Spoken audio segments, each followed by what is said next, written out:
encuesta muestra claramente más madres que padres chequeando las conversaciones de sus hijos en los celulares. Un padre siempre está preocupado por sus hijos y una madre más, sí. Es muy difícil decirle uno a su hijo, déjame estar en tu Tinder, ¿no? Eso ya no va a pasar, ¿sí? Pero uno sabe que Tinder está presente en sus dispositivos, entonces tiene que tener conversaciones frente a eso. Hoy hablamos con Fabricio Alarcón, del Centro Nacional de Consultoría. Fabricio hizo parte de la encuesta sobre el uso de Internet que estamos tratando en esta serie de 3 episodios. En el siglo XXI es hoy. El siglo XXI es hoy.com. Fabricio, trabaja en el Centro Nacional de Consultoría. Así es. O sea, usted es el hombre de las encuestas en el país. Es un equipo grande, el Centro Nacional de Consultoría, que maneja muchos temas y somos una empresa muy importante en ese tema en Colombia. En el episodio anterior hablamos con Eduardo Santoyo de Internet.co, que convocó, promovió y patrocinó la encuesta sobre el uso de Internet. Ya llevamos años promoviendo los resultados de una encuesta que hacemos para que los colombianos hablemos de cómo Internet afecta nuestra vida, cómo nosotros estamos viendo Internet y llevemos esas discusiones a nuestra familia, a nuestras casas y hagamos un uso más proactivo y ojalá positivo de Internet. Y en el siguiente episodio analizaremos un poco más los resultados con Pilar Sáenz. Miramos la historia hace 50 años, las que programaban eran las mujeres, porque era una tarea casi, entre comillas, secretaril, y las grandes programadoras y demás hace 50 años eran mujeres. Las que escribían los códigos eran mujeres y después lentamente fueron invisibilizadas y sacadas del campo por hombres. Y en este episodio que estás oyendo ahora tenemos a Fabricio Alarcón, del Centro Nacional de Consultoría, la compañía a cargo de realizar la encuesta. Nosotros somos un grupo como de 150 profesionales y un equipo de campo muy, muy extenso.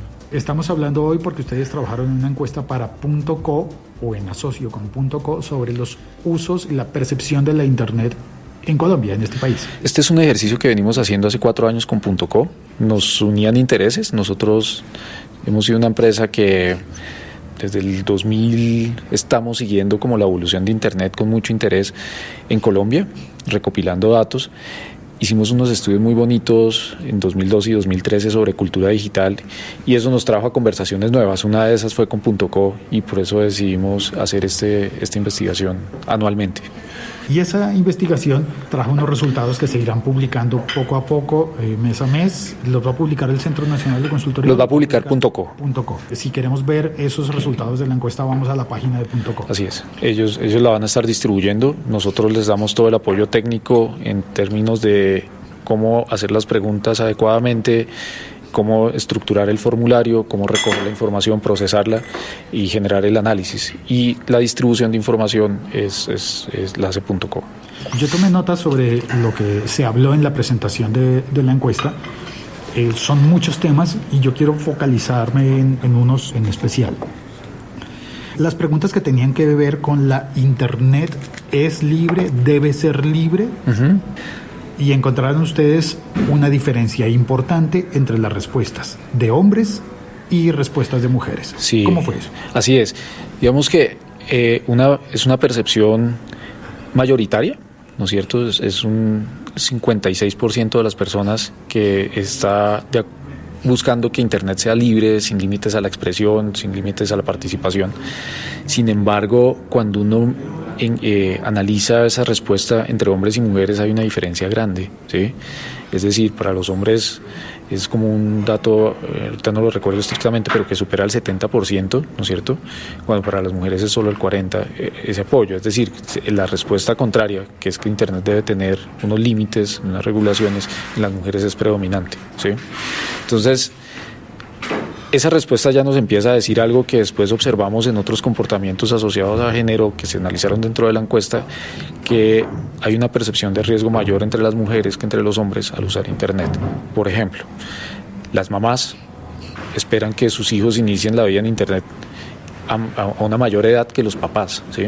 Eso de alguna manera habla de cuidado y de percepción de riesgo. Y la sensación de que este año están más seguras que el año pasado es inversa cuando se compara con los hombres, ¿no es cierto? Los hombres sienten que mejoró bastante la seguridad en Internet este año, las mujeres no tanto. Entonces están ocurriendo unos riesgos percibidos para las mujeres que nosotros no pudimos diagnosticar bien. ¿Por qué le digo que no los pudimos diagnosticar bien? Nosotros hacemos una pregunta si ha sido víctima de robo o estafa en Internet y la proporción de hombres y de mujeres que han sido víctimas de robo o estafa es la misma, ¿sí? Entonces no es por ahí. Hay otros riesgos, otras percepciones de inseguridad que están recayendo en las mujeres más fuerte que en los hombres. Creo que una tarea que tenemos para hacer el próximo año es entender cuáles son esas diferencias en la sensación de riesgo que se dan más allá del robo y de la estafa, ¿sí? Pero claramente sí, las mujeres están teniendo un sentimiento de vulnerabilidad mayor en Internet que los hombres. Tal vez ahí hay algo que vale la pena como traer a colación, y es que en ese seguimiento que nosotros hemos hecho durante tantos años a Internet, primero el acceso era diferencial entre hombres y mujeres. Había más hombres, pero una proporción significativamente superior de hombres utilizando Internet frente a las mujeres, ¿no es cierto? Y después de la entrada del smartphone, eso se empieza a acercar, ¿no es cierto? La proporción de hombres y mujeres que acceden a Internet se vuelve muy similar. Estoy hablando del año 2009, 2010, ¿sí? Pero el número de usos que realizan hombres y mujeres sigue siendo diferente. Es decir, los hombres realizan más interacciones diferentes con Internet que las mujeres. Entonces, también hay un tema, seguramente hay una experiencia de un Internet ahorita construido más para hombres, que señalan todas las interacciones, o un grupo muy importante de las interacciones, que para mujeres. Hay una cosa que es una reflexión, esto no está basado en evidencias, pero obviamente Internet aprende de sus usuarios, y si sus usuarios han sido mayoritariamente hombres, pues se vuelve una red más empática con los hombres que con las mujeres, ¿sí? Ahí puede haber algo de esto que estamos empezando a develar, que todavía para nosotros no es claro por qué ocurre. Y nombró usted algo que me llama la atención, y es el papel maternal de una mujer, en el que no solamente está preocupada por sí misma, sino además por sus hijos. Sí, totalmente. Si existe una percepción de riesgo propia frente a los hijos, se exacerba, ¿sí? Y hay evidencia en el estudio de que, por ejemplo, las mamás revisan con más frecuencia los dispositivos de los hijos que los papás, ¿sí? Entonces, claramente, sentir que hay peligros en Internet hace que una mamá esté más pendiente de qué conversaciones tiene su hijo, su hija en el celular, ¿no es cierto?, por WhatsApp o por cualquier otro sistema de mensajería, que esté más pendiente de qué páginas utilizó en su navegador del computador, ¿sí?, que los papás. Los papás son más confiados, no sé si más confiados o más resignados en ese tema, pero se meten menos en los dispositivos de los hijos. ¿Más confiados o más resignados? Hubo una expresión que usted utilizó y que yo pensé, esto puede ser el título para un episodio podcast, porque es a la vez como evidente, claro, contundente, pero no es obvio, y no es obvio porque no lo tenemos en mente en la cotidianidad. Día a día no estamos pensando en cuidado digital. De acuerdo. La realidad de lo digital se va involucrando tanto en nosotros que se vuelve para los padres difícil diferenciar cuidado de cuidado digital. Me parece que es bueno, ¿no es cierto?, que cuando uno empieza a hablar de cuidado de sus hijos, no solo piense en con quién se está viendo en el parque, sino también con quién se está viendo en la consola de videojuegos, o en el chat, o en Internet. Y que se amplíe ese espectro de la comunidad de su hijo, no solo a los que vemos, conocemos, que uno los identifica fácilmente, los clasifica, ¿no es cierto?, los amigos del barrio, los amigos del colegio, los de la familia. Entran otros actores en la vida de nuestros hijos, que son los compañeros de Fortnite, los compañeros de Smash Bros, los compañeros de, cualquier cantidad de juegos, pero también unas personas que les hablan todo el tiempo, ¿no es cierto? Entonces, la presencia de los influenciadores en YouTube, pues, es otra conversación que nuestros hijos están teniendo de manera permanente, y que digamos, no se trata de restringirlos, pero sí de entenderlas y de estar pendiente de qué está pasando en esos escenarios, que es una comunidad ampliada de nuestros hijos, que yo creo que lo bueno que refleja el estudio es que se empiezan a evidenciar comportamientos de cuidado que hacen que los papás estén involucrando la vida digital de sus hijos en la vida completa de sus hijos. No esa ambigüedad de esto es el mundo real y eso es otro mundo, sino todo esto es parte del mundo real y todo tiene riesgos reales para mi hijo, ¿sí? Esa expresión que encontramos este año de padres cuidando a sus hijos en lo digital me parece muy importante.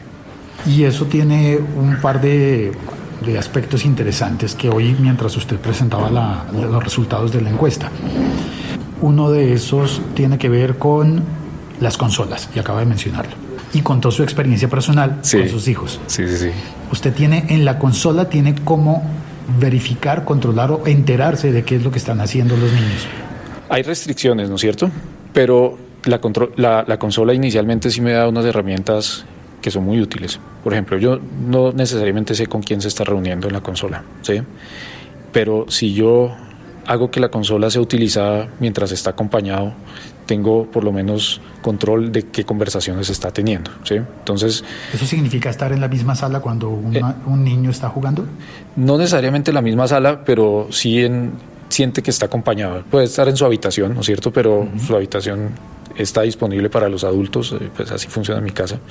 Entonces, si nosotros escuchamos que está pasando algo inapropiado, nos dirigimos a la alcoba de él y escuchamos mejor, ¿no es cierto? Entonces, ¿qué herramienta me da la consola? Me permite decidir a qué hora la puede utilizar y a qué hora no la puede utilizar. En los horarios donde él está solo, la consola está inactiva, básicamente. Por control parental. Por control parental. Porque cuando usted compra la consola y la instala, le pone unos horarios con acceso solo a los padres. Exactamente, con clave para que yo lo regule. Y cualquier negociación que surge con él a partir de eso, pues ya requiere consenso. Entonces, hay días, por ejemplo, ahorita Semana Santa, pues él pasaba más de las 3 horas que tiene autorizadas al día para jugar en la consola. Entonces me decía, bueno, hoy hagamos una excepción, y se le ampliaba el tiempo, ¿sí? Pero todas esas son herramientas que están en mi móvil. Entonces, para mí es muy fácil tener interacción con él desde donde yo esté, para desactivarle, activarle, regularle, porque el control parental de la consola me está mostrando en qué plataforma está y a qué hora y cuánto tiempo. ¿Qué consola es? Esta es una Switch. Entonces tiene Nintendo Switch. Entonces tiene dos niveles de interacción. Yo tengo una aplicación que es Switch Online, que me dice cuál es su interacción social, o sea, si está descargando juegos, si está ingresando a juegos, si está comprando algo en la tienda, y otra que es el control parental, donde yo regulo horarios, juegos y conexiones, ¿sí? Entonces, no es completo. Yo no sé con quién está hablando en Fortnite cuando juega en la Switch, pero sé cuando está jugando Fortnite y sé que hay alguien en casa acompañándolo, ¿sí? Entonces, a eso me ayuda. Ahí soy plenamente consciente de los riesgos. Bueno, eso creo. He tenido algún nivel de conciencia de los riesgos, no voy a exagerar esta afirmación, porque mis 2 hijos mayores fueron jugadores, pero de computador, y ahí las restricciones eran enormes, ¿sí? Para el papá, para el padre, para que el padre controlara, eran enormes. O sea, era casi que pararse al lado y mirar qué estaban haciendo, porque no tenía otra forma, ¿no? Hoy los sistemas operativos dan algunas posibilidades. Por ejemplo, el computador es un ecosistema mucho más abierto. Entonces, esta posibilidad de que el navegador de mi hijo se esté reflejando en mi navegador personal, porque es una cuenta esclava de mi cuenta, en este caso es en iOS, pues a mí me da la tranquilidad de que veo todas las páginas que está consultando, ¿sí? Independientemente de que lo está haciendo en navegación privada o en navegación abierta, está esclavo de mi navegador. Entonces, él es un menor, y como menor tengo como el derecho en esos sistemas de tener acceso a esa información. ¿Cómo se activa eso? Cuando creo el usuario en el celular o en el computador, el Apple ID de él está asociado a mi Apple ID como menor de edad. Y como menor de edad, entonces me permite tener unas asociaciones a su cuenta, y una de esas es que su navegador esté dentro de mi navegador y que comparta mi cloud. Entonces, las imágenes que él descarga o las imágenes que él comparte van a mi cloud, y pues eso a mí me permite estar un poco atento de no solo con quién habla, sino sus memes y cosas de esas me quedan en mi cloud. no es paranoia, digamos. Yo soy muy consciente de que el principal cuidado es enseñarles a ellos a ser autorregulados, pero muchas conversaciones ocurren cuando uno ve lo que está pasando, ¿no es cierto? Cuando uno siente que el juego se está saliendo de contexto o que los memes están para otra edad, no para la de él. Hay conversaciones que se posibilitan cuando uno está compartiendo esa información.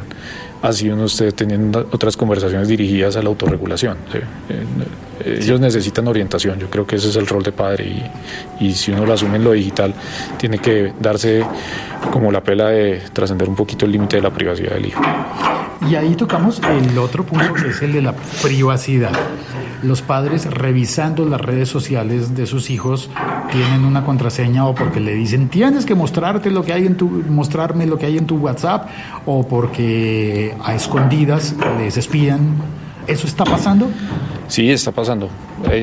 La encuesta muestra claramente más madres que padres chequeando las conversaciones de sus hijos en los celulares, ¿sí? Eso está pasando. Juzgarlo como práctica es difícil, pero un padre siempre está preocupado por sus hijos, ¿sí? Y al parecer una madre más. Y una madre más, sí. Y en ese sentido, yo les decía en medio de la presentación que tengo como un laboratorio en casa. Tengo un hijo de 26, una hija de 22 y un hijo de 13. Pues ha sido una transición larga para nosotros, porque obviamente los mayores aparecen casi al tiempo que nosotros en las redes sociales, ¿no es cierto? O sea, nosotros aparecemos 6 años antes que ellos en las redes sociales por sus edades. Cuando llega para nosotros Facebook y cuando entran ellos, empieza uno a arrancar como cuidados que trae uno para sí mismo en las redes sociales, ¿sí? Y pensar vulnerabilidades propias y reflejarlas en ellos. Y pues ahí hay acuerdos, en nuestro caso, muy asociados a déjame ver lo que está pasando en redes sociales. Pero obviamente hay un día en que yo veo que me restringen publicaciones y pues eso es una herramienta que está viva en las redes sociales y es un comportamiento que profundiza en que no todo el control puede estar en lo digital, ¿no es cierto? Tiene que haber unas conversaciones en casa sobre cómo comportarse allá, porque en el momento que ellos quieran pueden ocultar lo que quieran de los papás, ¿sí? ¿Restringir las publicaciones significa bloquear a los papás No necesariamente, no. Si que lo bloqueen a uno, hay una foto que puede no estar visible para este usuario, ¿sí? Entonces, pues un día una amiga mía está también en las redes sociales de ellos y vi una foto que yo no había visto y dije, qué divertido, esa foto nunca la vi. Y pues era una foto restringida para un grupo, para papá y mamá, no sé, pero era una foto que yo no había visto. ¿En cuál red? En Facebook. Okay. Entonces, ahí entendí que el tema no se trata de estar metidos en todo lo que están ellos, sino de tener conversaciones sobre cuáles son los riesgos que ellos tienen en lo digital y a qué se exponen cuando interactúan con desconocidos, cuando usan otro tipo de herramientas que también están disponibles cuando ya son mayores, ¿no es cierto? Cuando uno tiene hijos que están entre los 20 y los 30, aparecen otros fenómenos digitales para conocer gente, para hacer citas, etcétera, que también están ahí y en los que uno tiene que conversar. Es decir, es muy difícil decirle uno a su hijo, déjame estar en tu Tinder, ¿no? Eso ya no va a pasar, ¿sí? Pero uno sabe que Tinder está presente en sus dispositivos, entonces tiene que tener conversaciones frente a eso, ¿sí? Creo que el título del episodio puede cambiar de digital a mi mamá o mi papá es mi stalker. Sí, y es mi stalker y ellos son nativos digitales y lo controlan mejor que uno. Es decir, si yo quiero ser stalker de mis hijos, voy perdiendo de entrada. Entonces, hago lo posible, pero sé que eso no es todo. Y creo que las conversaciones por fuera del mundo digital son muy valiosas. Conversaciones reales con los hijos por fuera del mundo digital, pero sí, con herramientas para saber lo que ellos están viviendo en el mundo digital. Uno de los propósitos o el espíritu profundo de estos temas es poner la conversación en la mesa. No necesariamente estamos detectando fenómenos emergentes, porque como le dije, el mundo digital va más rápido que nosotros. Pero sí nos interesa que los colombianos conversemos sobre cómo estamos usando el Internet, ¿sí? Y lo digital en general. Entonces, estos son pequeños datos que habilitan conversaciones como la que estamos teniendo, que ahí para nosotros hay valor. Y que probablemente los padres deberíamos estar teniendo más conversaciones de estas con los pares, con otros padres y madres, pues para sincronizarnos más, porque los chicos, los niños, sí están conversando entre ellos constantemente sobre el mismo tema. Permanentemente. Mi hijo menor, que es al que le puedo todavía chequear el celular de alguna manera, tiene unos grupos de WhatsApp en donde tiene todos sus amigos del salón, otros donde tiene algunos amigos de su salón, ¿sí? Que son grupos restringidos por los gustos que comparten, ¿sí? Ellos están en una comunicación mucho más empática que la que uno puede tener como padre, y necesariamente lo que uno puede dejar de ver, ¿no es cierto? Seguramente están ocurriendo cosas que uno puede dejar de ver, porque también, así como están las herramientas de control parental, hay herramientas que permiten que se bloqueen ciertas publicaciones, que se borren ciertos mensajes, todo eso pasa, y pues como padres lo debemos contemplar, digamos, ¿no? Y vuelvo al tema, para nosotros es importante que se habiliten conversaciones sobre la educación frente a lo digital, que sea por fuera de lo digital, y los colegios en eso hacen un rol. Frente a ese fenómeno empiezan a interactuar comunidades interesadas en que la cosa funcione, no en acabarla. Es decir, colegios que están interesados en promover lo digital para que los niños aprendan más fácil, me parece que hacen una labor valiosa, pero son colegios que a la vez tienen que estar preocupados por los riesgos que existen en lo digital, ¿sí? Son niños y están expuestos a inquietudes, o sea, no todas las preguntas que le hacemos a la herramienta van dirigidas a lo académico, ¿sí? Hay preguntas de todo tipo que se le pueden hacer a la herramienta. Entonces, ¿y la herramienta es? Internet. Sí, Internet en su manera más general. Y yo creo que los colegios han entendido que tienen también como responsabilidad de generar conversaciones entre los padres y orientaciones hacia los padres en ese territorio, y creo que son buenas. Yo he asistido a un par en el colegio de mi hijo y me parece que es interesante que le planteen uno riesgos en las relaciones interpersonales, alumno-alumno, que se dan en esos entornos, riesgos que se dan con otras plataformas, cosas que de alguna manera son conversaciones que se están estructurando en otros lugares que es bueno escuchar, ¿sí? Y yo creo que en eso, esa sensación de ecosistema en donde todos buscamos cuidarlo de alguna manera para que el ecosistema sea útil para todos es sano, ¿no es cierto? Llevándolo al otro extremo pasa un poco en el sistema financiero, ¿no es cierto? Si yo quiero que la persona trance en dinero digital, pues debo darle seguridad en esas plataformas, ¿sí? En la medida que yo logro tener confianza en esas plataformas, transo más, ¿sí? Entonces es como lo mismo, habilitar la herramienta para que sea útil para los niños depende de que todos confiemos en la herramienta y entendamos nuestros riesgos y posibilidades de intervención. Saber manejar la Internet no solamente para nosotros, sino para los que dependen de nosotros. De acuerdo, y encontrar el beneficio que ofrece como herramienta transformadora, ¿sí? Algo que a nosotros como compañía nos ha interesado mucho estudiar lo digital es que encontramos que es una herramienta que transforma vidas, es decir, cosas pequeñas, ¿no es cierto?, como dejar de tomar un bus para ir a pagar el impuesto, son transformadoras, ¿sí? Dejar de movilizarse para ir a pagar una cuenta. Para ir a pagar una cuenta porque lo hice por internet, transforma vidas, ¿sí? Y hay otros niveles de transformación más profundos en el activismo social, que se vuelca a lo digital, o en la transacción, ¿no es cierto? Transacción no es solo los grandes unicornios de Latinoamérica convirtiéndose en grandes plataformas de comercio, sino mucha gente vendiendo pequeños negocios en redes sociales, ¿no es cierto? Y eso es transformador, Son cosas valiosas de esta tecnología que cambian la vida, que de alguna manera hacen pequeñas transformaciones en la sociedad, que yo creo que todos debemos buscar que se habiliten, ¿no es cierto? Y ese es nuestro interés en mantener esta conversación viva con el ejercicio que hacemos con .co y con el ejercicio que hacemos en nuestro proyecto de apropiación digital. Fabricio, en su vida personal, ¿cambia algo después de lo que vio en la encuesta? Claro, soy mucho más respetuoso del rol de mi esposa, por ejemplo, en términos de su intención de mirar las cuentas de mi hijo, ¿no? Yo me retiro un poco y la dejo que lo haga, pero no había visto que es una forma de cuidado muy valiosa. Verla ya expresada en muchas mujeres que contestaron esta encuesta diciendo yo lo hago, y ver que las mujeres sienten que hay riesgos que nosotros no percibimos como hombres, me parece que hace aún más valioso que ella esté en ese rol, por ejemplo. Eso me casi que llego a decirle que bueno que lo hagas, ¿sí?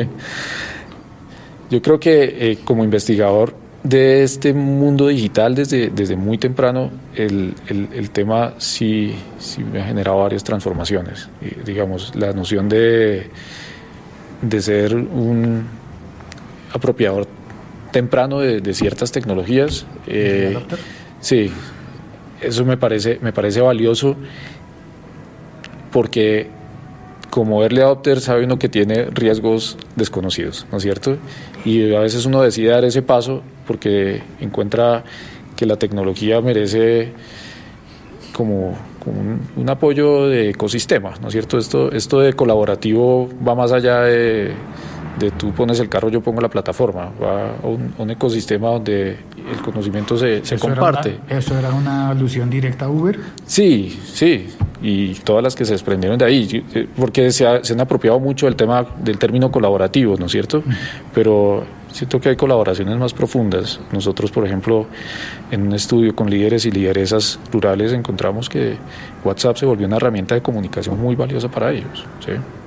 Muy valiosa. O sea, el tema de recorrer 5 kilómetros de una vereda a otra y tener una comunicación inmediata transforma la vida de ellos y transforma la forma de generar, en el peor de los casos, alertas, ¿no es cierto? En el mejor de los casos, colaboraciones. Entonces, la tecnología sí tiene ese rol transformador, y nosotros lo que queremos buscar es evidenciar dónde ese rol transformador está dejando de cumplir otro rol que tiene la tecnología, que es hacer más equitativa la sociedad, ¿no es cierto? La otra investigación que nosotros corremos, que se llama apropiación digital, muestra fenómenos como que en las grandes ciudades olvidamos, ¿no es cierto? Nosotros acá nos sentimos todos digitales, todos podemos pedir nuestro almuerzo, nuestro transporte, nos montamos en una patineta, todo eso nos parece a nosotros que hace parte de nuestra cotidianidad. Y lo cierto es que cuando uno va a las áreas rurales o a las pequeñas ciudades de Colombia, las desigualdades digitales son inmensas. Hay todavía muchos usuarios que utilizan solo la comunicación y el entretenimiento en Internet, pero no le hacen preguntas a la herramienta que transforma su vida, ni lo ven como una oportunidad de reducir sus gastos o generar ingresos, ¿no es cierto? Eso no pasa en el área rural de Colombia, eso está pasando en Bogotá, ¿sí? Y nosotros nos olvidamos un poco de ese país, ¿sí? Y que eso genera más desigualdades. Es decir, un usuario bogotano de Internet puede tener, no sé, 60 interacciones por una de un usuario rural de Internet. Entonces, en general, el tema de estar en comunidades más proclives al uso de la herramienta intensifica el uso, ¿sí? Y pues es algo que no está irradiándose a todo Colombia.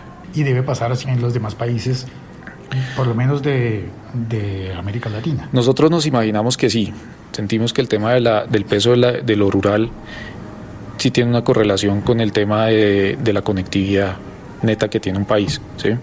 Países con más población rural tienen un avance en la conectividad más lento, ¿sí? Creemos que pasa, pero lo hemos estudiado en Colombia, digamos, podemos dar fe de Colombia y sabemos que en Colombia la desigualdad digital en lo rural es tremenda, ¿no es cierto? La invitación es a que todo aquel que logre volverse un usuario de Internet, usuario digital, pueda abrirse al mundo digital en todo su esplendor, digamos. Mi jefe lo decía el otro día, hombre, capacitar a una persona para que vaya desde las redes sociales hasta comprar y vender en Internet seguramente toma 8 horas, ¿sí? Pero en la vida de una persona hacer todo ese tránsito toma años pasar de entrar a la red social a ver qué está haciendo el otro, a entrar a la red social a poner un contenido que me pareció interesante o a poner un contenido propio, ¿sí? Y pasan años en el que yo forme una comunidad de interesados en un tema que a mí me interesa, y pasan muchos años hasta cuando yo decida que puedo buscar empleo por Internet o puedo vender algo por Internet que me va a generar ingresos. Pasan muchos años. Entonces, eso que uno dice teóricamente se puede enseñar en 8 horas, ¿sí?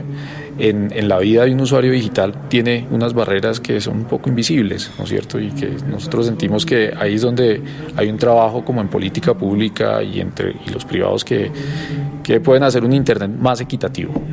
La preocupación ha sido acceso, y acceso se está logrando de alguna manera, pero el uso igualitario, equitativo de Internet es como una próxima tarea que debe afrontar el país, ¿sí?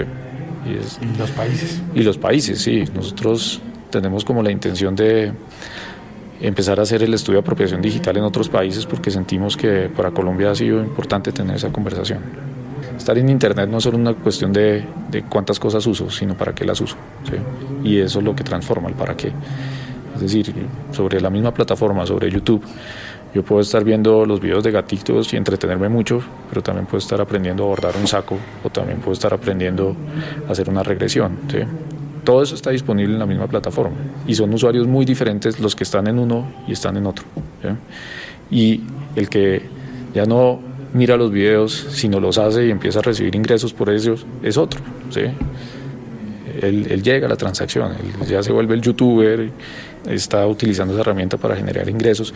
Toda esa gama ocurre dentro de una misma plataforma y un poco la labor es enseñar que todas esas posibilidades están ahí. No todos vamos a ser youtubers, pero todos podemos aprender a cambiar un bombillo en un carro, en mi caso, por ejemplo, usando YouTube, ¿sí? Yo creo que lo de la equidad es como nuestro próximo reto, la equidad digital. Por eso desarrollamos el Gini digital. Ese fue como el Gini digital, un indicador de desigualdad en lo digital. Entonces nosotros en el estudio de apropiación digital hicimos un procesamiento que nos hablaba un poco de desigualdad, ¿sí? Y si nosotros usamos la misma fórmula del Gini de ingreso, de riqueza, que en nuestro país es como 0.51, cuando lo calculamos en lo digital es como de 0.57, ¿sí? ¿Por qué somos tan desiguales en lo digital? Pues porque tenemos un 25% de colombianos con cero capital digital, ¿sí? No están usando Internet, no se están conectando, tienen cero capital digital.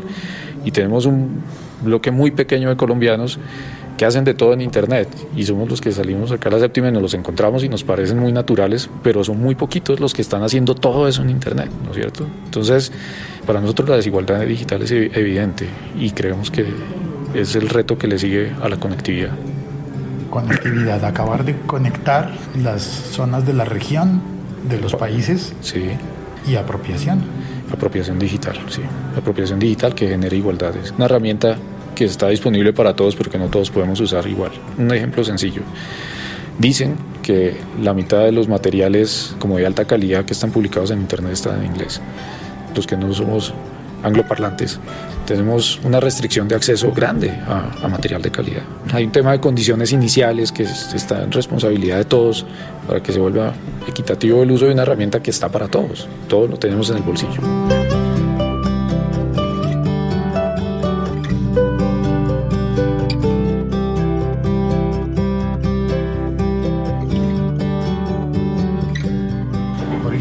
Gracias. ¿Medios de contacto por si alguien quiere continuar la conversación? Vale, muy importante. Nosotros tenemos un usuario en Twitter que se llama CNC Social, @CNC Social. Tenemos nuestra página web, centronacionaldeconsultoría.com. Somos una empresa a la que le gusta conversar sobre estos temas. O sea, quien quiera hablar con nosotros de cómo estamos los colombianos en lo digital, para nosotros siempre va a ser un placer. Mi correo empresarial es falarcon@cnccol.com. Les quedan 2 letras C pegadas. Dominio un poco difícil. Falarcon, F de Fabricio. Alarcón, @CNC, que es Centro Nacional de Consultoría, col, las 3 primeras letras de Colombia.com. Entonces les quedan 2 letras C pegadas. Ese es mi correo. .com. Sí, así es. Juan Félix, muchas gracias. Esta serie de 3 episodios todavía tiene uno más, en el que continuaremos hablando del uso que le damos a Internet. En ese próximo episodio escucharemos a Pilar Sáenz. Miramos la historia hace 50 años, las que programaban eran las mujeres, porque era una tarea casi, entre comillas, secretaril. Así que, si no lo has hecho antes, suscríbete a El Siglo XXI es Hoy.